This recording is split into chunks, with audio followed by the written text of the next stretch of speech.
Gözler kalbin aynasıdır demişler. Gözler kalbin aynasıdır görmüşler.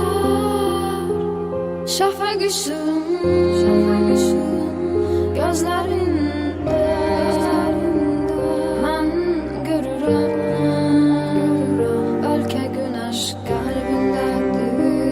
Şafak ışığın